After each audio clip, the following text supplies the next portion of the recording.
परीक्षित जी महाराज को, है ना। परीक्षित के पुत्र कौन है? परीक्षित के पुत्र का नाम है जन्मेजय।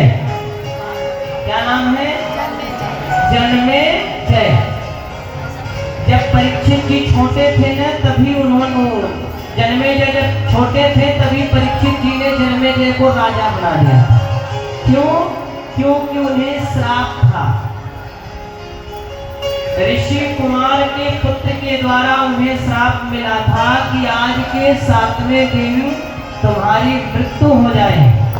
जो राजा मेरे पिता के गले में मरा हुआ सर्प डाला है, वो राजा आज के 7वें दिन मर जाएगा, क्योंकि मेरे पिता का अपमान किया है। अब मैं उसे नहीं छोड़ूंगा। मैं ऐसा श्राप देता हूं कि जिसने मेरे पिता का अपमान किया, मरा हुआ सर्प मेरे पिता के गले में डाला है, इसलिए मैं हाथ में अंजलि में जल लेकर और श्राप देता हूं, तीक्ष्ण बाण उन्होंने मार दिया कि आज के 7वें दिन उसकी मृत्यु हो जाए। अब संत की जवान कभी खाली नहीं जाती, ब्राह्मण की जवान कभी खाली नहीं जाती।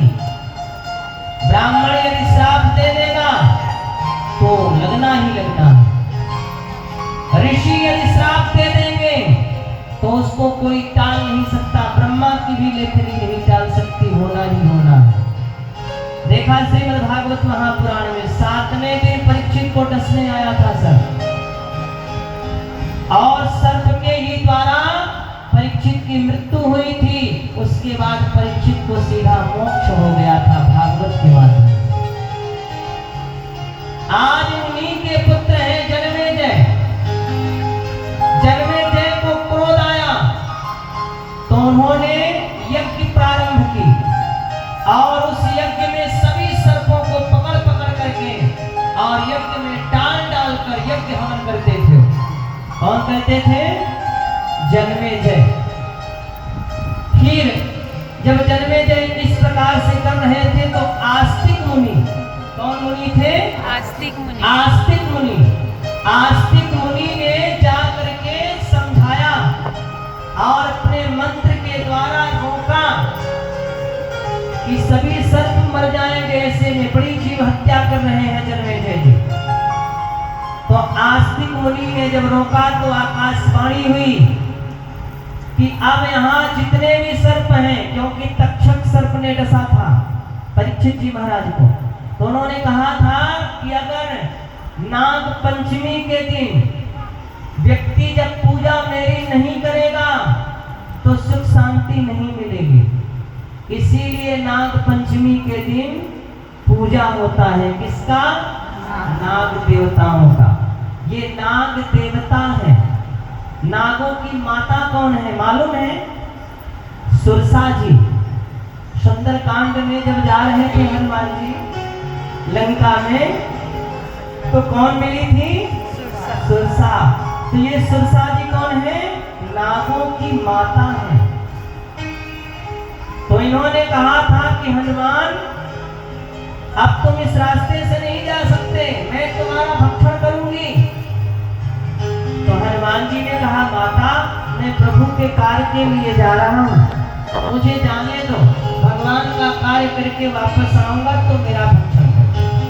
लेकिन इस समय उन्होंने कहा, नहीं ऐसे नहीं मानूंगी, हम तुम्हें खा करके ही रहूंगी। तो हनुमान जी ने कहा, हम तुम्हारे मुंह में ही आ जाते हैं, तुमको परिश्रम करने की कोई जरूरत नहीं होती। जैसे ही उन्होंने मुंह फाड़ा तो जितना वो फाड़ती थी उससे 2 गुना हनुमान जी हो जाते थे। अंत में छोटा सा रूप धारण करके हनुमान जी बाहर आए। जस जस सुरसा बदन बढ़ावा, अतास गुण कपि रूप दिखावा। हनुमान जी थोड़े से बन करके बाहर आ गए। मैया राम राम। मैया ने कहा, राम राम राम राम। हनुमान बोले, अब तो जाऊं, अब तो आपका पेट भर गया होगा, तो अपने रूप में आ गए। उन्होंने कहा, हनुमान मैं तो देवताओं ने हमें भेजा था तुम्हारी परीक्षा लेने के लिए, मैं नागों की माता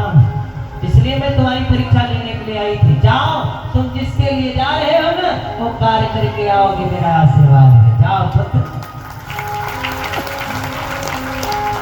तो ये नाग देवता जो है, नाग पंचमी इसीलिए मनाई जाती है, नागों की पूजा इसीलिए की जाती है।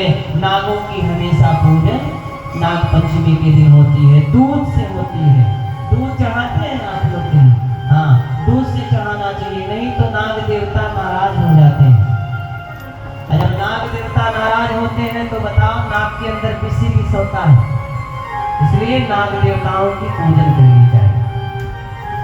शिव पुराण कहती है कि देव देव महाभागा शरणागत वत्सलः पांगमनः परम दुस्तायः योगिनामाय गोचरः महिमानं न ते वेदा विद्यामासुर